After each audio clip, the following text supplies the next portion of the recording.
Paghahanda ng puso para kay Kristo. Sa Juan chapter 1 verse 20 sinabi, nangyari ito sa Betania sa kabila ng Jordan kung saan si Juan ay nagbabautismo. Ang papel ni Juan Bautista ay maghanda ng mga tao para sa pagdating ni Jesus.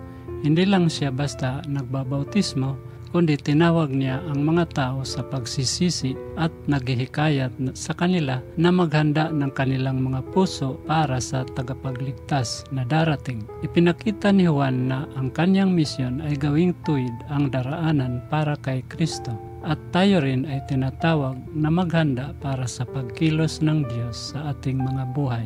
Isang magandang halimbawa ng paghahanda ay matatagpuan sa kwento ni Haring David. Bago dalhin ni David ang arka ng tipan sa Jerusalem, kinakailangan niyang tiyakin na ang mga tao ay espiritual na handa. Ang paghahandang ito ay hindi lamang tungkol sa pisikal na proseso ng paglilipat ng arka, kundi tungkol sa mga puso ng mga tao na handang magbigay galang sa Diyos. Mababasa natin sa 1 Kronika chapter 15 verse 12 to 14. Katulad ni Juan, tinawag ang mga tao upang maghanda ng kanilang mga puso para tanggapin si Jesus. At tayo rin ay tinatawag upang gawin ito. Ang paghahanda para kay Jesus ay hindi palaging tungkol sa panlabas na mga bagay. Ito ay tungkol sa paghahanda ng ating mga puso. Katulad ni David na inihanda ang mga tao at ni Juan na naghanda ng daraanan, tayo rin ay iniimbitahan na siyasatin ang ating mga sariling puso.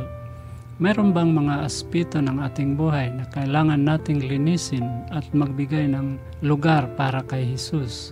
Katulad ng isang garden na kailangan ng pag-aalaga upang magbunga, ang ating mga puso ay nangangailangan din ng regular na pangangalaga upang lumago sa ating relasyon kay Kristo. Habang tayo ay nagmumuni-muni tungkol sa tawag ni Juan Bautista sa pagsisisi, pinalalahanan tayo tunay na paghahanda ay hindi lamang tungkol sa mga panlabas na kilos, kundi tungkol sa isang pusong mapagpakumbaba at handang tanggapin si Jesus. Sa panahong ito ng paghihintay, tanong natin sa ating mga sarili, handa ba ang aking puso upang tunay na tanggapin si Kristo sa aking buhay?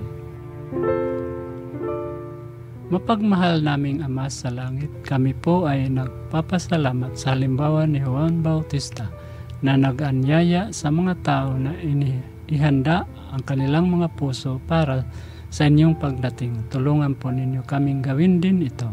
Ipakita po ninyo sa amin ang mga bahagi ng aming buhay na kailangan naming linisin, alisin ang mga sagabal at magbigay ng lugar para sa inyo.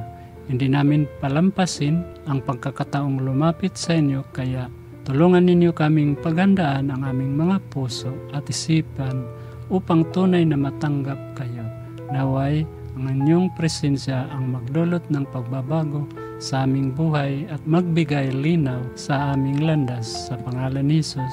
Amen.